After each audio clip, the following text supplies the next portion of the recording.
Umabot sa palitan ng mga mensahe, kilig na kilig ako.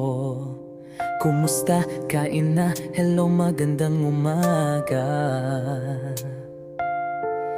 Ingat ka, pahinga, huwag kang masyadong magpupuyat pa. Naramdaman ng puso na dahan-dahan akong nahuhulog sa'yo. Sa kada araw natin na pag-uusap, meron ang namumuo. Hindi ko na alam kung ano ang patutunguhan. Ang hiling ko lang naman na itong naramdaman.